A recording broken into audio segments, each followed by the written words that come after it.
이 에스겔이란 말은 하나님께서 강하게 하신다란 뜻입니다. 이 에스겔 선지자는 이 바벨론 2차 침공 때 바벨론에 포로로 잡혀간 그런 인물입니다.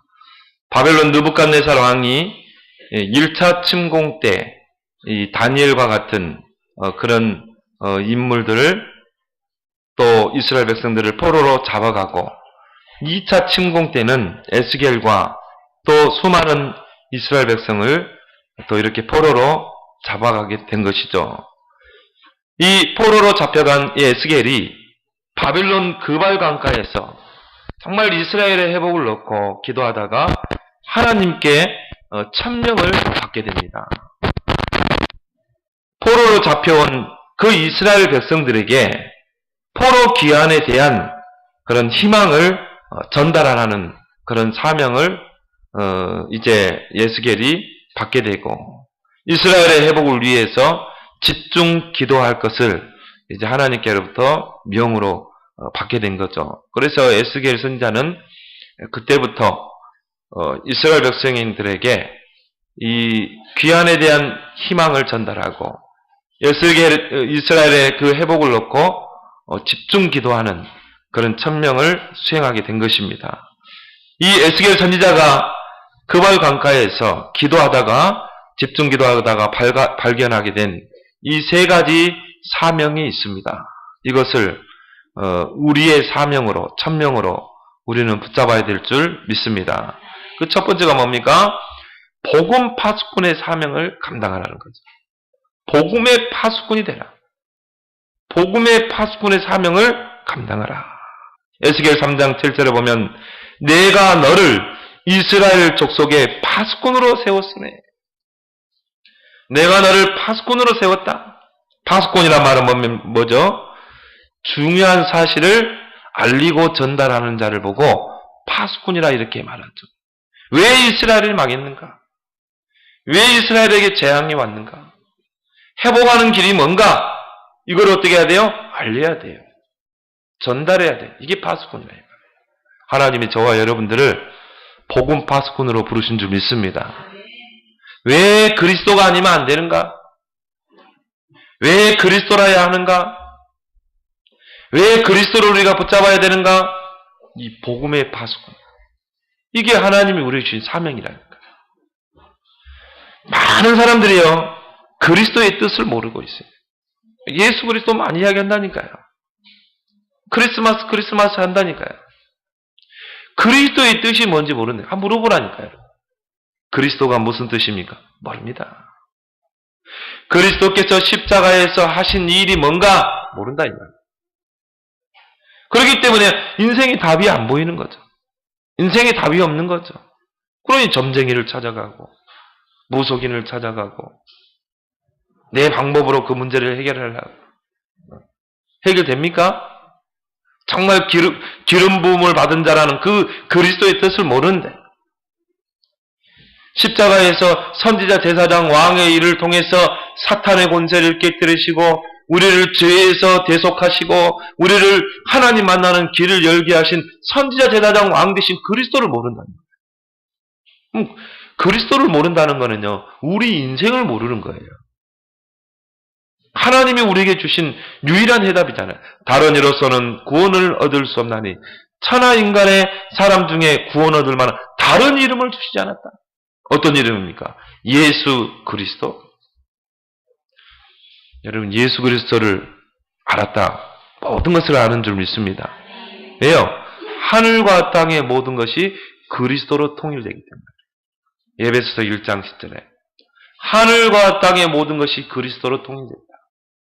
그래서 우리는 예수 그리스도를 역사의 주인공이라고 하잖아요. 모든 역사의 기준이요, 예수 그리스도를 기점으로 한 나라의 흥망성쇠가 그리스도를 통해서, 그렇죠? 근데 이 그리스도를 모른다는 것은 내 인생을 모르는 거예요. 그리스도 모른다는 것은 역사를 모르는 것입니다. 역사는요, 그리스도 중심으로 흘러왔잖아요. 이것을 알리고 깨우치고 전달하는 자, 이게 복음 파수꾼의 사명인 줄 믿습니다. 너는 내 입의 말을 듣고 나를 대신하여 그들을 깨우치라. 먼저 어떻게 해야 돼요? 내 입의 말을 들어야 돼요. 복음 파수꾼으로 부름받은 우리는 먼저 복음을 들어야 돼요. 그렇게 해서 어떻게 해야 됩니까? 우리의 각인 뿌리 체질을 바꿔야 돼요.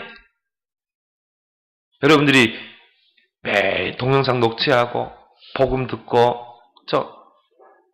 왜 그렇게 하나님 하게 하십니까?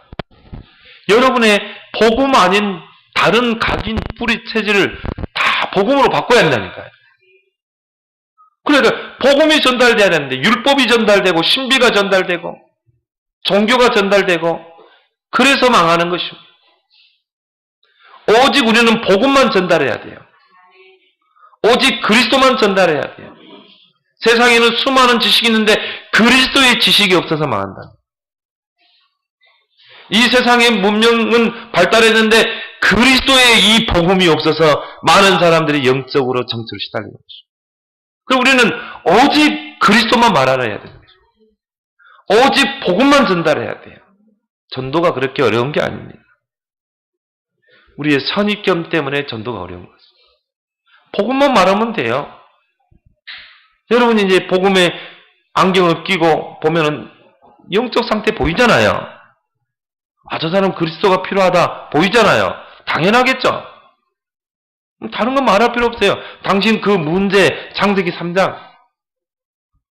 당신이 왜 이런 문제가 오느냐? 당신이 하나님을 떠나서는 살 수 없는데 하나님을 떠나 있지 않냐? 당신의 상태가 지금 하나님을 떠나 있는 상태가 있냐? 그거 보고 죄라고 그런다. 당신 하나님 모르는 그걸 죄다. 당신은 사단에게 붙잡혀 있다. 그래서 하나님이 이 땅에 그리스도를 보내셨다. 예수님이 십자가를 통해서 그리스도의 일을 통해 사탄의 권세를 깨뜨리시고 죄의 권세를 깨뜨리시고 하나님께로 가는 하나님 만나는 길을 열었다. 그래서 모든 문제 해결자라고 그런다. 당신이 오늘 그 복음의 실체 되신 예수 그리스도를 믿고 영접하면 지금 하나님 자녀 된다. 영접하겠냐? 싫습니다. 그러면 거기서 끝내면 돼요. 굳이 영접할 필요 없어요. 그 영혼에게 복음의 씨는 들어가는 줄 믿습니다. 복음의 씨는 들어간다. 언제 이 사람이 열매 맺을 줄 몰라. 복음 전하는 게 그렇게 쉬운 게 아니라 어려운 게 아닙니다. 복음만 말하면 돼. 다른 걸 말해서 문제가 되는 거지. 이 복음을 알리는, 이 복음을 전달하는, 이 복음을 가지고 깨우치는 그런 파수꾼 되길 바랍니다. 그러면 우리가 어떻게 해야 돼요? 너는 내 입의 말을 듣고 우리의 집중을 통해 우리의 각인, 뿌리, 체질을 다 바꿔야 돼요. 복음 아닌 다른 것 다 바꿔야 돼요. 그래서 복음으로 완전히 우리는 새롭게 각인, 뿌리, 체질해야 될 줄 믿습니다. 복음이 된 만큼요, 복음은 전달되게 돼 있어요. 근데 뭐라고 그랬어요? 나를 대신하여 그들을 깨우치라. 누구를 대신해서? 하나님을 대신해서 그 복음을 전달해라. 그 복음을 전달해서 깨우쳐라. 그걸 보고 우리를 뭐라고 그래요? 대임이라고 그래요. 대임. 하나님을 대신해서 가는 거라니까요. 여러분이 전도하러 가면요, 하나님을 대신해서 가는 것입니다. 근데 하나님이 우리만 보내고 하나님 안 가십니까? 아니에요. 하늘과 땅의 권세로 배경으로 세상 끝날까지 너희와 항상 함께 할 것이다. 마태복음 18장 18절 10절. 주님이 함께 가신다니까요. 하나님이 요셉을 저 노예로 가게 하고 애굽으로 가게 하고 하나님은 뒷짐지고 계십니까? 아닙니다. 여호와께서 요셉과 함께 하시니 그가 형통한 자가 되었다. 주님이 우리를 이 땅에 파송하시고 우리를 대신 이 파수꾼의 사명을 감당하도록 우리를 파송하시고 우리와 함께 하시는 줄 믿습니다. 그리고 우리는 뭐예요? 내가 복음을 전하는 것 같지만 아닙니다. 주님을 대신해서 내가 복음을 전달하는 거예요. 이 사실, 이게 종이 한 장 차이거든요. 내가 전하려고 하면요, 못 한다니까요, 여러분. 여러분, 처음 만난 사람에게 이 복음 전하는 게 쉽습니까? 여기 앞에 있는 목사도 어려운데. 근데 여러분이 이제 생각만 바꾸면 돼요. 주님이 내게 대임하셨다? 주님이 나를 통해서 하신다? 그럼 나는 뭐만 하면 돼요? 주님이 나의 배경이기 때문에 그냥 말만 하면 돼. 복음. 전달하면 돼. 그 나머지는 하나님이 하실 줄 믿습니다. 이 사람이 오늘 구원 주기로 작정된 자라면요, 여러분이 그리스도를 기리스도라고 잘못 설명이 돼요. 응? 창세기 3장 사건을 창세기 4장 사건이래도 성령은 역사할 줄 믿습니다. 왜요? 이 사람이 오늘 구원받기로 작정된 사람이에요. 성령께서 내가 전하는 복음을 듣게 해요. 내가 이 창세기 3장을 잘못하고 창세기 4장이나 했다 이 말이에요. 그래도 하나님이 이 사람을 창세기 3장으로 깨닫게 하십니다. 내가 말을 잘해야 이 사람이 설득당합니까? 그게 아니에요. 내가 말을 잘 전달해서 설득당한다면 이거는 복음이 아니에요. 나는 그냥 복음을 대했는데 성령께서 역사하시는 줄 믿습니다. 내가 복음을 전했는데 이 사람이 거부했다. 실망할 필요 있어요? 없어요. 왜? 오늘 이 사람이 구원적으로 작정된 자가 아니거든요. 대임. 나를 대신해서 마태복음 10장 40절 42절에 예수님 말씀하십니다. 너희를 영접하는 자는 나를 영접하는 것이다. 여러분이 복음을 탁 전했는데 이 사람이 영접했다. 누가 영접한 거야? 나를 영접하는 것이다. 선지자의 이름으로 선지자를 영접하는 자는 선지자의 상을 받을 것이고 의인의 이름으로 의인을 영접하는 자는 의인의 상을 받을 것이고 여러분이 보통 사람이 아니라니까요. 여러분이 탁 전도자로서 여러분이 복음 전하는데요. 여러분이 탁 이 복음을 받아들였다. 그거는 그 사람 반드시 선지자의 상을 받을 줄 믿습니다. 왜? 대의.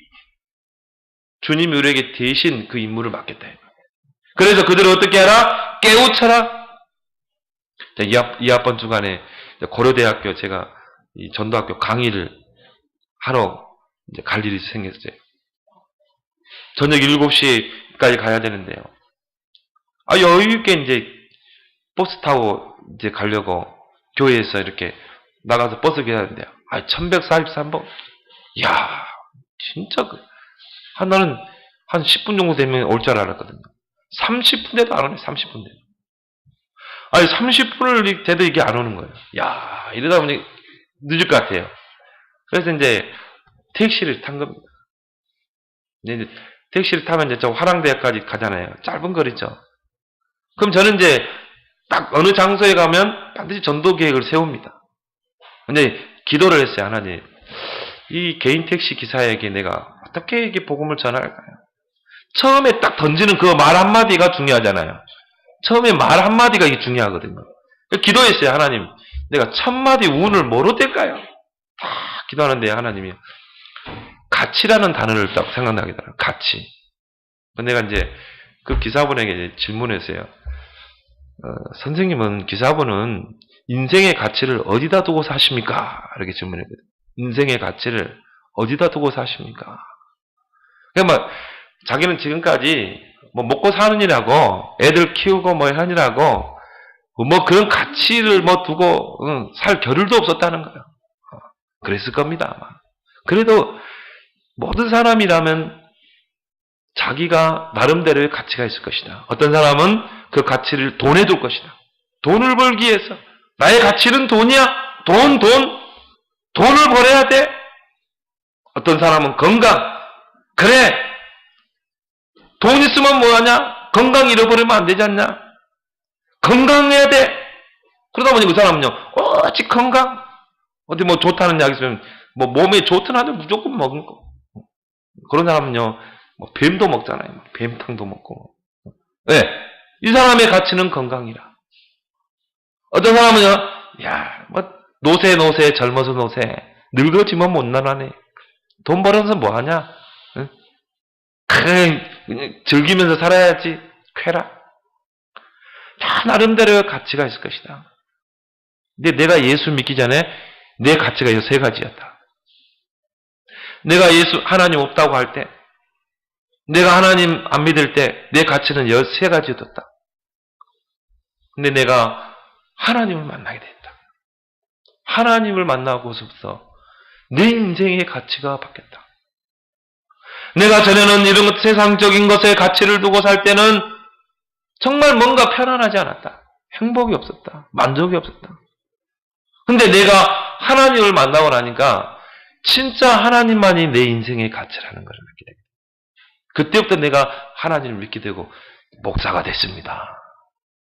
지금은 나는 하나님께 내 인생의 가치를 둡니다. 나는 하나님 믿는 게 최고 행복합니다. 그런 기분이 내 얼굴을 싹 이렇게 쳐다보는 거 있죠. 그러면서 뭐냐면은 자기 마누라가 집사래요. 가볍게 교회를 잘 다니는데 자기는요 이 몇 번 교회를 따라갔는데 전혀 이렇게 하나님이 안 믿어져가지고 안 간다는 거예요.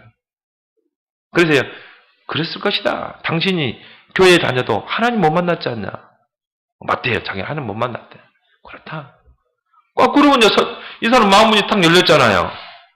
그러면 이제 원래 인간은 딱 들어가면 돼요. 원래 우리 뭐 많이 했잖아요. 원래 인간은 하나님의 형상대로 하나님께 가치를 두고 가치라는 단어를 가지고 다 알 수 있어요. 가치를 두고 살도록 창조했다. 하나님을 떠나고 나니까 인생의 가치를 엉뚱한 데 두게 된 것이다. 그걸 뭐 창산자 쫙 보면 되는데요. 길게만 안 되겠더라고요. 택시는 가지 이제 하랑대까지 같이. 그래서 얘는요 딱 복음을 간략하게 딱 전했는데요. 그분이 뭐라고 하냐면 자기도 요즘은요 하나님 계시는 게 좀 믿어진대요. 자기도 이제 교회를 가려는 마음이 있대요. 그 집이 어디십니까? 공릉동이래. 그래가지고 이제 복음을 딱 전하고 딱 도착해버린 거예요. 영접은 못했어요. 그래서 저보고 전도자당 달라는 거예요. 그때야 이제부터 전도지가 없네 이게. 이렇게 우리가 준비성이 없는 거예요. 전도지가 없는 거죠. 그럼 주보라도 있어야 주보도 없고. 옛날에는 주보에 항상 내가 명함을 가지고 다녔거든요. 근데 옷을 갈아입는 바람에 또 이게 이 명함도 없는 거 있죠. 이분이요. 목사님 교회가 어디십니까? 중계본동에 예뜸교회라고. 무슨 교회? 예뜸교회라고. 자기 시간 되면 한번 찾아간다. 한번 찾아와라. 근데 오늘 안 오셨네 보니까. 그러니까 많은 사람들이요. 복음이 뭔지를 모른다는 거예요. 그냥 모르고 그냥 다니는 사는 거야. 그리스도가 뭔지를 모르는 거야. 그래서 하나님이 우리를 복음의 파수꾼으로 세우신 줄 믿습니다. 여러분의 인생에 시급한 것이 뭡니까? 돈 버는 겁니까? 집 사는 겁니까? 좋은 차 사는 겁니까? 차 바꿔 타는 겁니까? 전도보다 시급한 건 없는 줄 믿습니다. 전도보다는 시급한 게 없다니까. 왜 그렇습니까? 하나님의 목적은 영혼 구원입니다. 하나님의 모든 목적은요, 영혼 구원이다. 베드로전서 1장 9절에 믿음의 결국은 영혼 구원이라. 죄와 사단의 권세 아래에 있는 자들을 구원해내는 것, 이게 하나님의 모든 목적이라. 하나님은요, 이 영혼 구원 목적으로 모든 지구를 움직이시잖아요. 그래서 전도보다 시급한 거 없어요. 디모데전서 2장 4절에 하나님은 모든 사람이 구원을 받고 진리에 이르기를 원합니다. 내 주위에 있는 모든 사람이 구원을 받기를 원합니다. 그래서 독생자 예수님을 이 땅에 보내신 거예요. 십자가 지게 하신 거예요. 우리를 멸망길로 가지 않고 영생을 얻게 하려 하십니다. 요한복음 3장 16절. 그래서 예수님을 십자가에 못 박히겠다는 거예요. 하나님의 절대 목표는 영혼 구원이다. 그 하나님의 영혼 구원하는 방법이 뭡니까? 전도라니까요.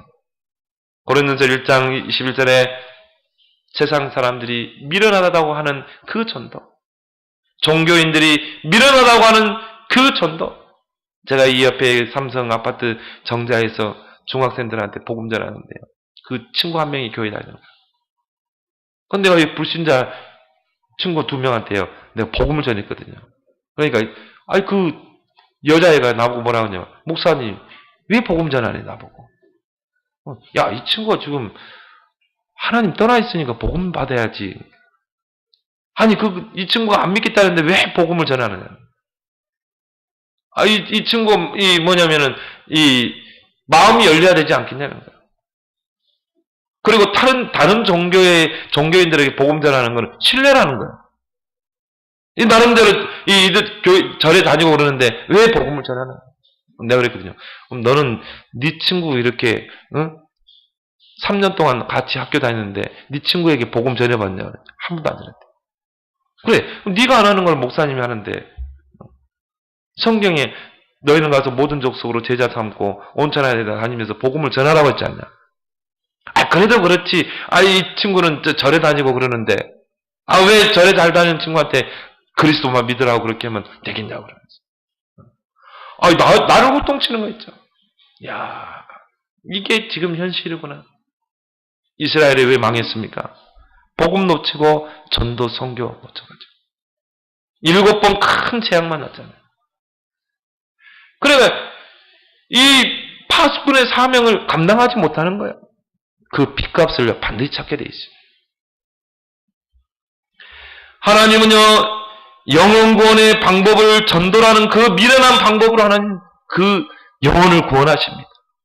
이게 하나님의 방법인데 전도라는 건 뭡니까? 이 복음을 전달하는 것입니다.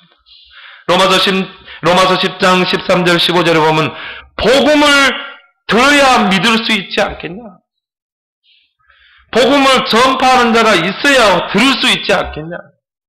아름답도다 복음을 전하는 자들의 발이여. 그렇죠? 복음을 듣지 못하는데 어떻게 믿겠어요? 복음을 전파하는 자가 없는데 어떻게 들을 수 있겠냐? 그래서 하나님은 전도자의 발걸음을 아름답게 보시는 줄 믿습니다. 하나님이 저와 여러분들을 복음의 파수꾼으로 부르셨습니다. 만약 여러분 주변에 악인이 있다. 내가 이 악인에게 복음을 전하지 않으면 이 악인은 어떻게 돼요? 그 죄를 가지고 망하게 돼 있습니다. 그 빚값을 누구에게 찾아요? 나에게 찾는다. 그래서 이스라엘 백성이 7번 큰 재앙을 만난 거예요. 노예가 되고 포로가 되고 속국이 된 것입니다. 왜 하나님이 그렇게 재앙을 만나게 했겠어요? 복음 놓치고 전도와 사명 놓치기 때문에. 파수꾼이 잠들면 성은 함락당하게 되어 있습니다. 파수꾼은요, 성을 지키는 자예요. 적이 침투하는 것을 알려야 돼요. 파수꾼이 잠들어 버리면 어떻게 돼요? 성이 침략당한다니까요. 다 죽게 된다니까요. 파수꾼이 잠잠하면 어떻게 됩니까? 다 죽는다니까요. 파수꾼은 성을 지키고 있다가 적이 오면 어떻게 해야 돼요? 성 안에 있는 사람들한테 알려야 돼요. 적이 지금 1km 전방에서 오고 있다. 숫자는 지금 어떻게 되고 있다. 그래서 성 안에 있는 사람들 하여금 방비하도록 해야 되잖아요. 근데 파수꾼이 잠잠하면 어떻게 됩니까? 다 죽게 되는 것이죠. 그래서 디모데후서 4장 1절 5절에 너는 때를 얻든지 못 얻든지 복음을 전파하라. 때를 얻든지 못 얻든지 항상 힘쓰라. 때로는 핍박도 받게 되죠. 핍박도 감수하고. 그러나 하나님은 전도자를 축복하시는 줄 믿습니다. 전도자가 망한 적은 한 번도 없어요. 왜? 하나님의 복음의 파수꾼입니다. 이 에스겔에게 주신 천명, 여러분이 평생의 천명으로 붙잡길 바랍니다. 두 번째, 에스겔 선지자에게 주신 천명이 뭡니까? 저 생기 없는 마른 뼈들을 살려내라는 것입니다. 하나님이 에스겔 선지자를 골짜기로 데리고 갑니다. 그러면서요, 이 골짜기의 마른 뼈 환상을 보여주죠. 에스겔의 눈을 들어보니까요, 환상 중에 그 골짜기에 수많은 뼈다귀가 있는 거예요. 에스겔 37장 2절에 보면 뼈가 심이 많고 아주 말랐더라. 수많은 뼈다귀가 있는데요, 그 뼈들이 너무 마른 지 오래돼가지고 뼈가 마르면 어떻게 됩니까? 하얗게 되잖아요. 심이 말랐더라. 뭘 보여주는 겁니까? 이스라엘의 영적 상태를 보여주는 것입니다. 복음 놓치고 전도와 선교 사명 놓친 이스라엘의 영적 상태, 황폐된 이스라엘의 영적 상태, 노예가 되고 포로가 되고 재앙 만난 이스라엘 상태, 이걸로 에스겔 선지자에게 보여주는 거예요. 그러면서야 천명을 주십니다. 여러분이 생기 없이 말라서 뼈만 남은 오늘날 교회의 영적 상태를 볼 수 있어야 돼요. 교회에 복음이 있던가요? 저는요, 학생 사역하면서 그랬어요. 정말 너희 목사님이 우리 교회가 뭐 훌륭하다는 거 같다. 나는 그렇다. 그리스도 알고 그리스도 전하는 목사가 최고 목사다. 왜? 성경 66권이 그리스도를 말합니다. 자기 서울대 나오고 신학을 몇 년 하고 박사학위 있고 그게 훌륭한 목사냐? 나는 그렇게 보지 않는다. 정말 그리스도를 알고 그리스도를 전달하고 이 그리스도를 각인시키는 그게 진짜 목사 아니겠냐? 참 목사 아니겠냐? 너희 강단에 가서 진짜 그리스도를 몇 번 말하는지 한번 진짜 적어와 보라고 그랬어요. 내가 청소년 사역할 때 그랬다니까요. 어떤 애가 뭐라고 하는지 알아요? 목사님이 성경 보면 딱 말해놓고요. 옛날에 어릴 때 내과에 가서 요즘 검정 고무신 그 애들한테 있기더라고. 막 물고기 잡던 것들, 여름 되면 저수지 가서 놀던, 그런 이야기. 그러면 무슨 예화 들고, 정치 이야기하고, 철학적인 이야기. 본문하고는 전혀 상관없는 거예요. 여러분 한번 TV 한번 보라니까요. 그저께요. 이제 고려대학교 이제 전도학교 강의를 하고 집에 오니까 한 11시 됐어요. 랩런트들하고 또 만나서 같이 또 팥빙수 먹으면서도 팀생활도 하고 그랬거든요. 그리고 집에 오니까 11시인 거죠. 그래서 이제 우리 이제 가족들은 다 어디 피서가고. 그래서 나 혼자 이제 집에 딱 있는데요. 이제 그 기독교 방송을 들어봤거든요. 어떤 목사님, 큰 교회 목사님 나와가지고, 그거는 진짜 부흥사 스타일이더라고. 그냥 한 자리에 못 있더만, 요리 갔다가 하면서, 요리 갔다가 하면서. 근데 가만히 들어보니까요, 복음이 한 번도 안 나오고. 이게 한국교회 강단이에요. 세계교회 강단이에요. 복음이 사라져버렸다. 복음의 말씀이 사라져버렸다. 근데 카메라가 교인들을 쫙 비춰주는 거 있죠. 근데요, 내 눈에는 마른 뼈다귀로 보이는 거예요. 마른 뼈다귀. 이 복음이 없어서 생기를 잃어버린 이 마른 뼈다귀. 통합 종교 시대입니다. 앞으로 급속도로 갈 겁니다. 교회 밖에도 구원이 있다. 이런 운동이 일어날 겁니다. 지금 그렇잖아요. 이 거룩한 강단에 스님이 와서 설법을 한다니까요. 이런 시대가 된 것입니다. 이제 통합 종교 시대로 가게 되어 있습니다. 복음은 사라지게 되어 있습니다. 이제 차별법이 이제 통과되게 되어 있어요. 그러면 어떻게 됩니까? 전도하다 걸리면요, 벌금 물어요. 감옥에 갇혀요. 지금 캐나다나 이런 데는 지금 이런 게 진행되고 있잖아요. 캐나다의 한 정치인이요, 우리나라 와가지고 눈물 흘리면서 호소하잖아요. 한국 교회는 이렇게 되면 안 된다. 한국 교회는 캐나다 교회처럼 되면 안 된다. 전도를 못 하는 거예요. 법적으로 금지되어 있기 때문에. 지금 차별법이요, 국회에 계류 중에 있습니다. 그런다 할지라도 우리는 복음 전해야 될 줄 믿습니다. 우리가 감옥에 갇힌다 할지라도 우리는 복음 전해야 돼요. 그래 않으면 한국 교회는 마른 뼈다귀가 되는 것입니다. 마태복음 9장 35절에 38절에 예수님께서 그 이스라엘의 영적 상태를 보여주죠. 정말 목자 없는 양과 같이 유리방황하는 그들을 보여주잖아요. 제자들을. 봐라, 너희들 봐라. 목자 없는 양과 같이 유리방황하지 하고 있지 않냐. 추수할 일꾼을 보내달라고 기도해라. 전도자를 보내달라고 기도해라. 너희들이 전도자가 돼야 된다. 현장을 사실대로 보게 되면요, 전도보다 시급한 건 없습니다. 여러분, 뭐가 시급합니까? 뭐가 우선순위입니까? 진짜 여러분 현장을 봤습니까? 왜 하나님이 에스겔을 그 마른 뼈다귀 환상을 보여주십니까? 이게 현장이다. 너는 전도해야 된다. 이 마른 뼈다귀에게 복음의 말씀을 대언해라. 이 마른 뼈다귀를 살려내야 된다. 지금 세상 사람들은 12가지 문제 속에 있잖아요. 전혀 하나님을 그 마음에 두지 않으려고 해요. 그 나중심, 영적인 거 전혀 관심 없어요. 물질적이고 세상적이고 뭔가 성공을 이루기 위해서 뛰고 그걸 이루기 위해서 점술과 무속과 미신, 귀신 숭배하고 이게 교회는 멸망당하고 교회는 정교화되고 생명력이 없지. 그래서 뉴에이지가 그러잖아요. 기독교는 이제 힘이 없다는 거예요. 기독교는 더 이상 이 세상을 구원할 수 없다는 거예요. 대체 종교가 나와야 된다. 이게 뉴에이지다. 기자가 그랬잖아요. 미국에서. 그러면 당신들 기업, 뉴에이지 기업들이 타격을 받게 될 텐데 기독교인들이 그가 불매운동하면 당신 타격 받고 그건 자신 있다는 거예요. 안 사먹어도 된다는 거예요. 우리나라 이 마트에 들어와 있다니까요.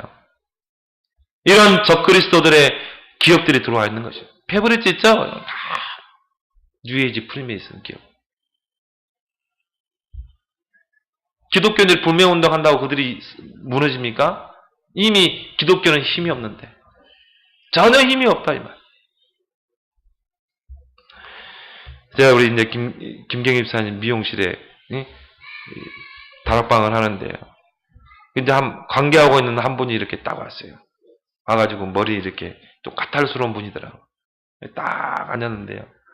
근데 이렇게 교회 다니십니까? 그러니까 전에 한 17년 다녔대요, 교회를. 근데 이제 뭐냐면 자기 남편이 너무 이렇게 바람을 피우고 이래가지고 자기가 교회 가서 기도했다네요. 하나님, 우리 남편 저 바람 피우는 거, 저 성격 바꿔주시면 진짜 하나님 바꿔달라고 계속 기도했대요. 근데요, 하나님이 그 남편의 바람기와 성격을 안 바꿔주고 결국 이혼했대요. 이혼하면서 교회를 떠났다네요. 예, 기도응답 안 돼가지고. 기도응답을 안 주니까 이런 하나님 뭐하러 믿나 그래 간다. 그러니까 하나님을 이런 식으로 믿는 거야. 그 내가 아주머니 그러면 진짜 그때 17년 교회 다녔다는데 그때 하나님 만났습니까? 그러니까 어떻게 하나님 만나요? 죽어봐야 이 사람은 쉽게 만나지 못한다는 거야. 못 만났다는 거야. 그래서 내가 그분의 복음을 전한 겁니다. 당신이 정말 이 원래 인간. 그냥 당신은 이 복음 모르고 그냥 예배당만 다닌 거다. 하나님 못 만나고. 그러니까 교회 떠나는 거지. 당신이 진짜 그때 하나님 만났으면 지금 이렇게 되겠냐? 그러면 이제 그리스도를 딱 설명해서 영접하겠냐고 그러니까 싫대요, 자기는. 그게 지금 시대라니까요. 전혀 복음 없이 교회 다니는 거야. 전혀 복음과 상관없이 교회만 다니는 거야. 여러분, 교회 다닌다고 구원받습니까? 예수 그리스도를 구원자로 믿어야 구원받을 줄 믿습니다. 교회 다녀서 구원받는 게 아니에요. 캐톨릭은요, 교회 안에 구원이 있다는데 천만의 말씀이에요. 그리스도 안에 구원이 있는 줄 믿습니다. 어디 성경에 교회 안에 구원이 있다고 말합니까? 그러면 교회 다니는 사람들은 다 구원받게요? 안 그렇습니다. 교회를 다녀도 그리스도 안 믿으면 구원 못 받아요. 교회를 안 다녀도 그리스도를 믿으면 구원받는 줄 믿습니다. 그리스도가 구원의 기준이 되는 것이죠. 그런데 전혀 그리스도 모르고 구원 못 받고 교회 다니는 거예요. 이제 이런 사람들이요, 이제 마귀짓을 하는 것입니다. 교회 못 가게 하고요.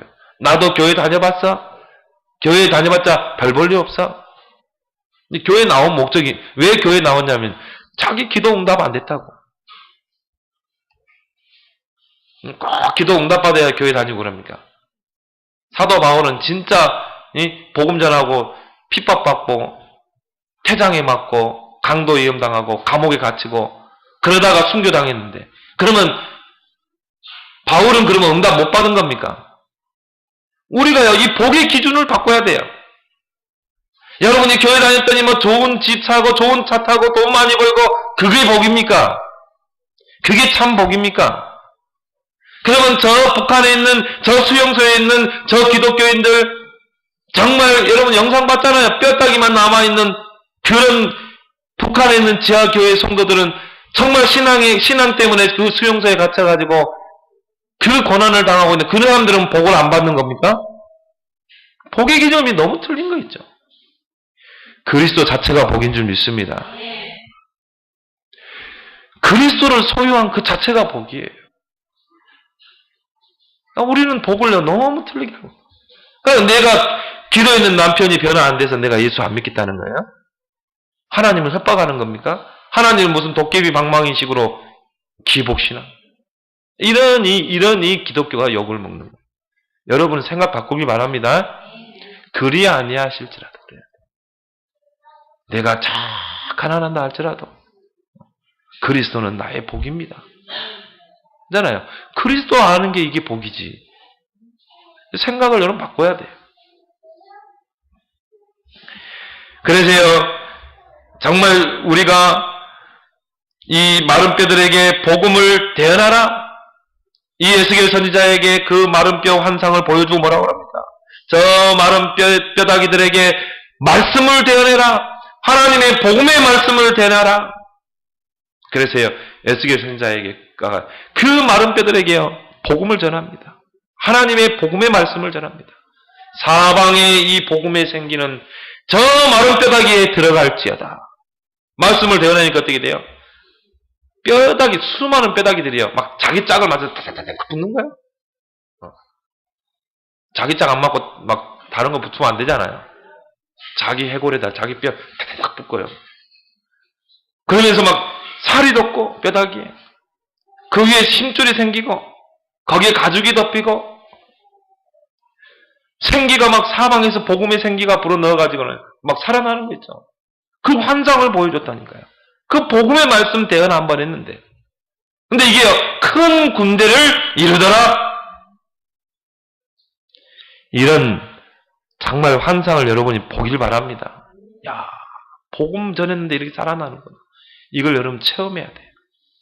저 마른 뼈다귀들에게 복음을 전했는데 그 마른 뼈다귀가 살아나서 큰 군대를 이루는구나. 왜 우리가 지역 곳곳에 말씀 운동을 펴야 됩니까?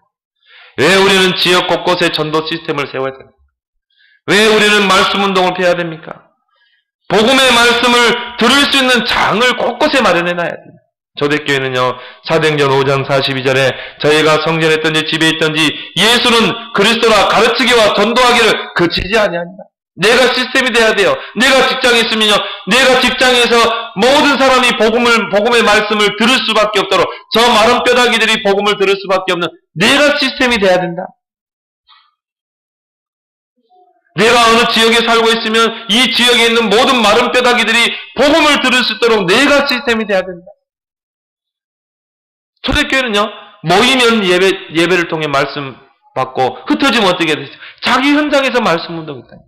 집에서 떡을 떼고 성전에서 떡을 떼고, 그러니까 3천 제자의 큰 군대가 일어나잖아요. 어떻게 보면 교회 예배당보다요, 현장의 시스템이 더 커야 돼요. 우리 교회는 여기 몇 명입니까? 한 10명도 되잖아요. 저와 여러분들이 시스템이 되면 된다. 저야 여러분들이 있는 현장에서 마른 뼈다귀 안 보입니까, 여러분? 안 보일까요? 마른 뼈다귀들이 안 보이던가요? 에스겔이 본 그 환상을 여러분이 보길 바랍니다.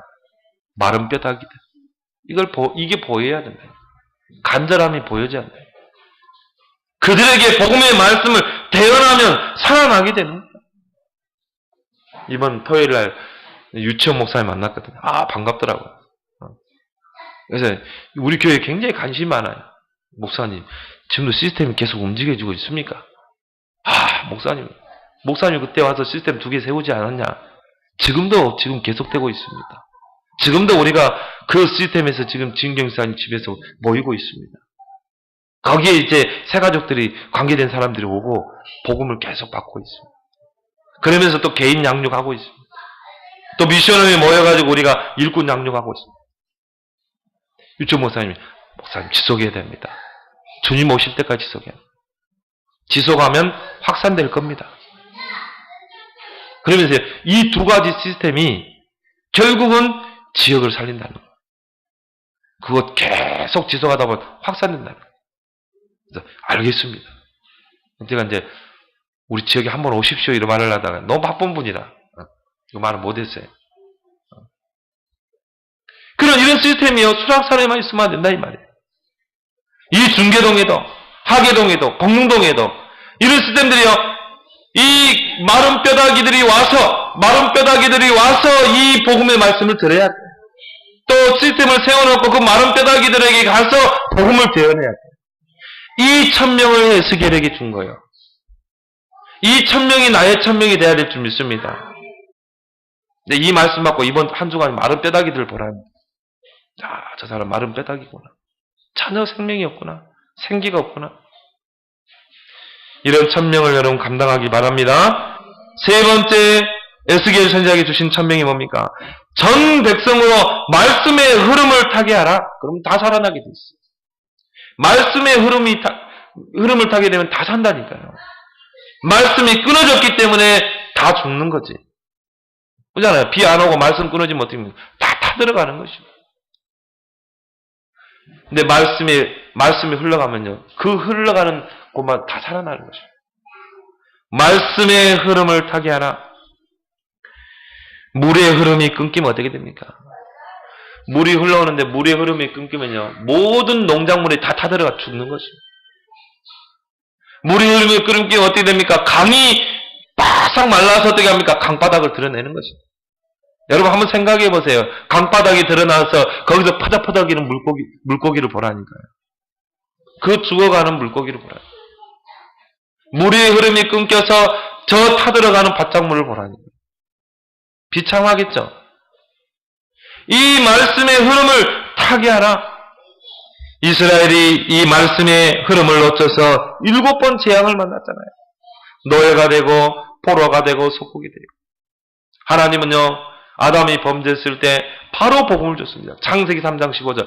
여자의 후손이 뱀의 머리를 상하게. 이 복음의 흐름이 흘러 들어가야 되거든요. 이 복음의 흐름이 누구에게 갔어요? 아브라함에게 간 겁니다.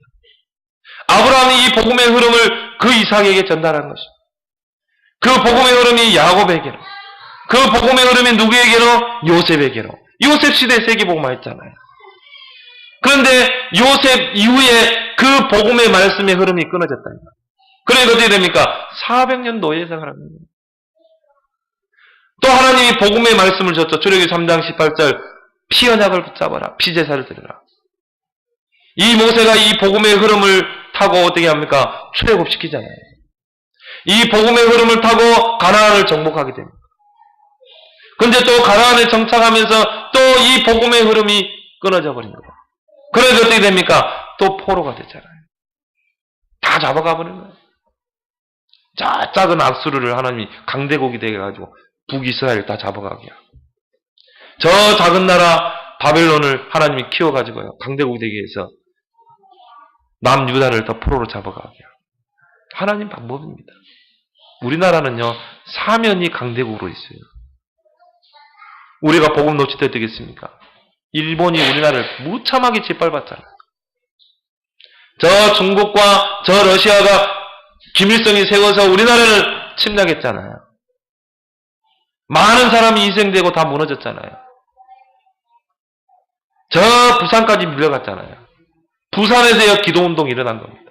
진짜 그때 정신 차리고 목사 장로들이 모여서요, 합심기도 했다네요.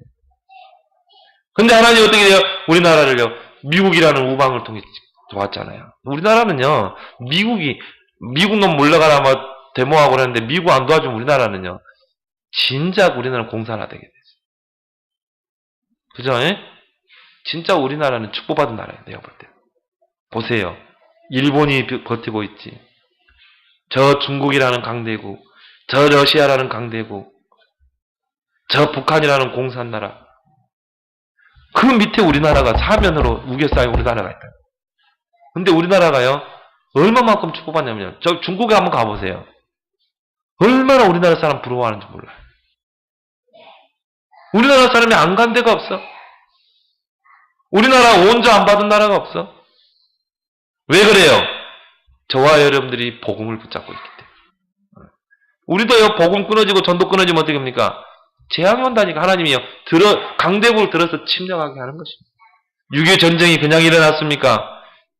그 신사참배 그거 회개 안 하고, 그 우상 앞에 절했던 거를 목사들이 회개 안 했다니. 오히려 일제에 앞잡이했던 사람들이요, 오히려 득세하게 돼요. 그래야 뭐 하나님이 6.25 전쟁 터뜨리잖아요. 그래서 정말 우리는 이 말씀의 흐름을 놓쳐서는 안 되는 줄 믿습니다. 결국은 이 포로 시대에 하나님이 또 이사야 7장 14절에 처녀가 잉태한 아들 낳을 것 그 이름을 임마누엘이라. 이 복음의 흐름을 붙잡고 소수의 포로 시대의 다니엘, 에스겔, 에스더 이런 사람들이요. 이 언약을 붙잡고 이 복음의 흐름을 붙잡았는데 어떻게 되세요? 포로에서 귀환하잖아요. 성전이 회복되잖아요. 근데 또 놓쳐버린 거라. 이 복음의 흐름이 또 끊어진 거라. 그러니까 로마를 하나님이 강대국이 되어가지고 로마로 하여금 집어삼키게 됩니다. 로마의 속국이 되죠. 성전은 완전히 다 무너져버리고 돌 위에 돌 하나도 남지 않고 그때 베드로가 주는 그리스도시요 살아계신 하나님의 아들이십니다. 이 그리스도의 복음을 또 붙잡게 됩니다. 이 복음의 흐름이 또 어디로 가요? 초대교회로 흘러가잖아요. 초대교회가 이 복음의 흐름을 붙잡고 세계복음하잖아요. 그 300년 동안 로마의 10황제가 기독교를 핍박하는 가운데 이 복음의 흐름이 카타콤으로 흘러들어갔다니까.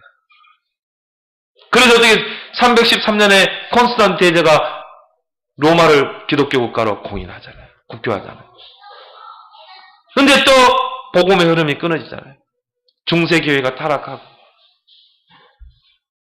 그러니까 그때 하나님이 루터를 통해 로마서 1장 16절에 오직 의인은 로마서 1장 17절에 오직 의인은 믿음으로만 살리라. 이 복음의 흐름을 가지고 종교교회를 일으키잖아요. 그래서 우리가 이 개신교가 나온 것입니다. 근데 또요, 개신교도 복음의 흐름이 끊어지고 있어요. 지금 통합 종교운동으로 흘러가고 있는 것입니다. 내년이면 종교개혁 이후 500년 된 해입니다. 의미 있는 해입니다. 유 목사님 내년에는요, 제2의 알루티시 운동을 일으킬 것입니다. 앞으로 이제 큰 역사가 일어날 줄 믿습니다. 바누아투에 이번에요, 대통령, 총리, 법무부 장관 다 왔어요. 어제 강사단에 쫙 앉아있는 거 있죠. 이제 그런 역사가 일어날 겁니다. 이제는요, 다시 복음의 흐름이 흘러가야 돼요. 이 복음의 흐름 속에 저와 여러분들이 있는 줄 믿습니다. 이제 이 복음의 흐름이요, 렘넌트에게로 흘러들어가고 있어요. 이번에 백스코에 17,000명이 넘는 렘넌트들 모여요. 역사적인 현장입니다. 이들에게로 복음의 흐름이 흘러들어가야 돼요. 이들이 복음의 흐름을 붙잡고 이제 어떻게 해야 돼요? 전 세계 현장에서 이 복음으로 마른 뼈다귀를 살려내는 서밋대로 우리는 기도해야 될 줄 믿습니다.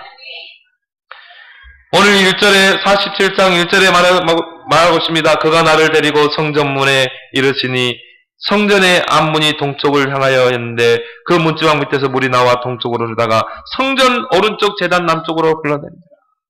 성전에서 물이 흘러나오는 것을 그 환상을 보였다는 거예요. 에스겔 선지자를 그 성전문으로 데리고 와서 성전 문지방에서 물이 흘러나오는 것을 보여준 거예요. 그 환상을 보여주고 그러면서 에스겔 선지자에게 천명을 주시는 것입니다. 그 물이 성전 문지방에서 흘러나오는 물이 흘러나오는데 발목에 차고 그 다음에 에스겔의 무릎에 차고 그 다음에 어떻게 해요? 허리에 차고 나중에는 어떻게 됐습니까? 건너지 못할 강이 된지라. 이 물이요 성전에서 흘러나오는 물이요 강이 됐다니까요. 그러니까 모든 메마른 땅에요 이 강물이 흘러나오니까 어떻게 됩니까? 막 나무들이 살아나는 것입니다. 그래서 7절에 보니까 강 좌우편에 나무가 심이 많다. 나무들이 살아나는 거예요. 식물들이 살아나는 거예요. 어디세요? 성전 문지방에서 흘러나옵니다. 말씀의 흐름이 현장으로 흘러들어갑니다. 그리고 이게 어디로 흘러들어갑니까? 바다로 흘러들어가잖아요. 8절에 바다에 이르르니 이 흘러내리는 물로 그 바다의 물이 되살아나리라. 죽은 바다가 살아나는 거 있죠. 이 물이 성전에서 흘러나오는 물이. 9절에 이 강물이 흐르는 곳마다 번성하는 모든 생물이 살고 또 고기가 심이 많으니 이 물이 흘러 들어가므로 바닷물이 살아나고 이 강이 이르는 각처에 모든 것이 살아날 것이며 10절에 또 이 강가에 어부가 설 것이니 왜? 고기들이 이제 막 넘치니까.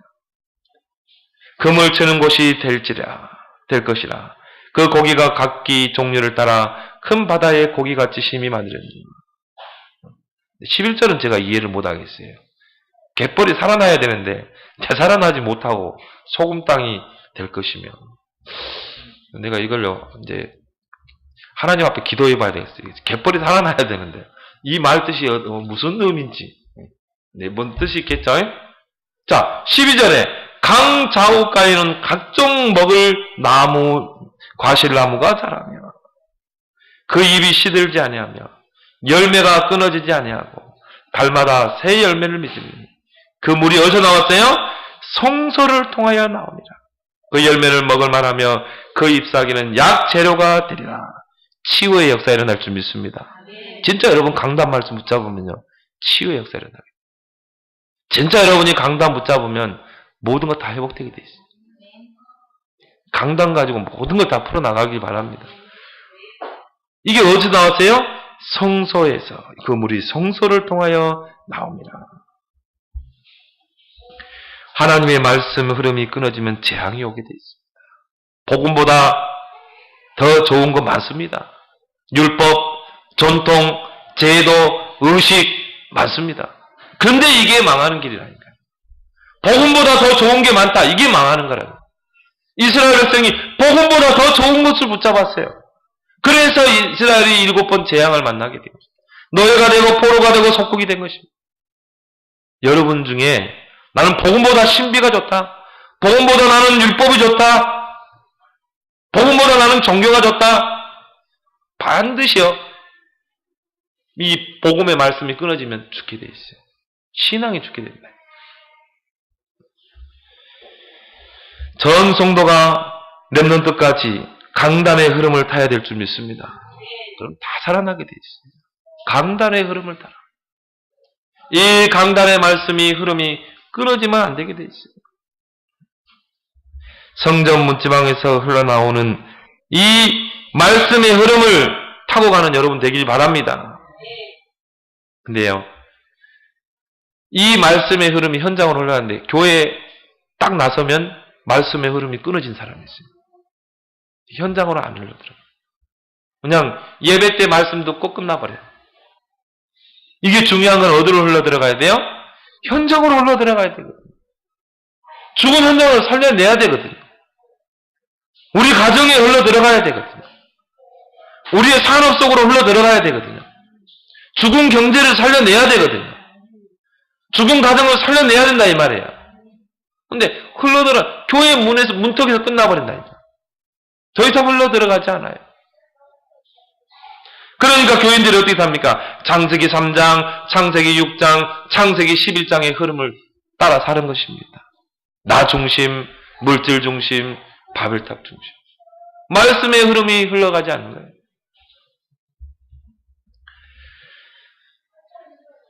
여러분이요, 하나님이 우리 목사님을 강단에 세우신 줄 믿습니다. 하나님이 우리 목사님을 강단에 세우셨어요. 그래서 말씀을 성도들에게 흘러들어가게 하는 것입니다. 이것을 현장으로 흘러들어가게 하는 것입니다. 우리 목사님만큼 나에 대해서 잘하는 분 없어요. 우리 목사님만큼 나를 위해 기도해 주는 분도 없어요. 여러분, 다른 목사님들이 여러분을 놓고 기도해 줍니까? 이 목사님이 여러분을 놓고 기도해 줍니까? 우리 목사님만큼 나를 위해 기도해 주는 분 없다. 여러분, 여기에 답이 나길 바랍니다. 우리 교회 강단만큼 중요한 강단도 없다. 아모스 3장 7절에 하나님은 주의 종 선지자에게 말씀을 주지 않고는 결코 행하심이 없느니라. 그래서 초대교회는 어떻게 했습니까? 저희가 사도의 가르침을 받아 서로 교제하고 떡을 떼고 기도하기를 어로지 힘씁니다. 왜 나는 강단 말씀을 붙잡았는데 성취가 안 됩니까? 무릎에 차서 그래요. 여러분이 발목에 차고 무릎에 차고 허리에 차서 그래요. 그럼 내 방법대로 가는 거예요. 강단 말씀과는요, 전혀 다른 흐름으로 가는 거죠. 내 생각, 내 고집대로 가는 거죠. 그래서 말씀이 성취가 안 되는 것입니다. 강단 말씀에 잠기는 여러분 되길 바랍니다. 능히 헤엄치지 못할 그 말씀에 잠겨야 된다. 여러분 모가지만 차도요. 내가 가고자 하는 방향으로 간다니까. 그러니까 내 생각, 내 고집대로 하는 거잖아요. 이 말씀이 잠길 만큼 강이 되면 어떻게 돼요?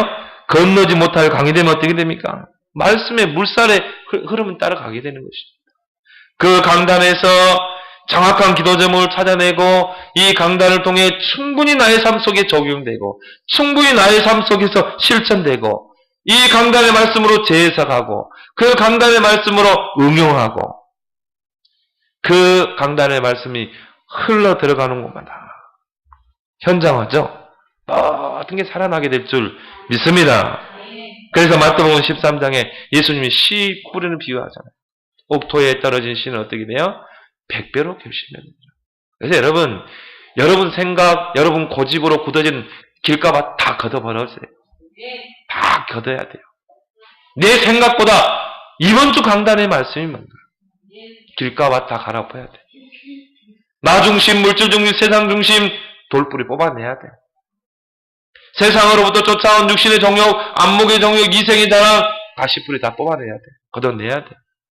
그래서 옥토로 만들기 바랍니다. 우리 목사님이 주신, 우리 강단에 주신 말씀. 나를 위해서 정말 기도하시는 우리 목사님이 주신 말씀. 그 말씀을 받을 밭이 돼야 돼요.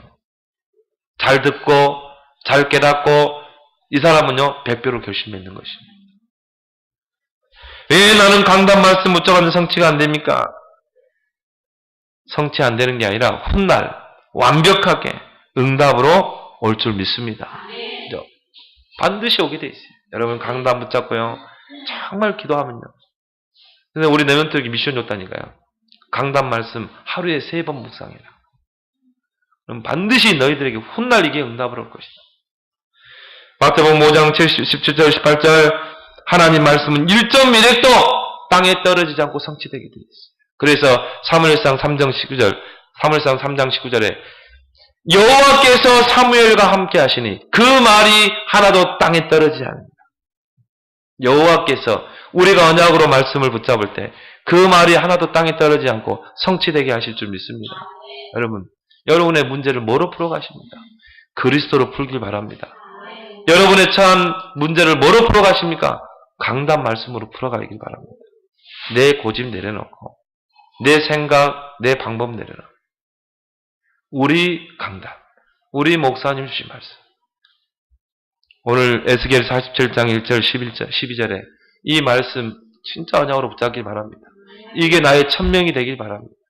그러면요, 오늘 이 주신 말씀 때문에 강이 살아나고 열매를 먹고 달마다 열매는 더 풍성해지고 이게 약재료가 되고 영적 문제 치유되고 정신 문제 치유되고 이런 역사를 여러분이 체험하기를 예수 그리스도로 축원합니다. 하나님 아버지, 오늘 에스겔 선지자에게 주신 3가지 천명이 내 인생의 천명이 되어서 일평생 복음 붙잡고 복음 파수꾼의 사명을 감당하고 생기 없는 저 마른 뼈 현장을 보고 이제 이 복음의 말씀을 대언하여 마른 뼈들을 살려내며 이제 이 말씀의 흐름, 강단의 말씀을 흐름을 타고 이제 오늘 주신 약속의 말씀 성취의 축복을 누리는 그런 귀한 사명자들이 다 되게 해 주옵소서. 예수 그리스도 이름으로 축복하며 기도합나이다.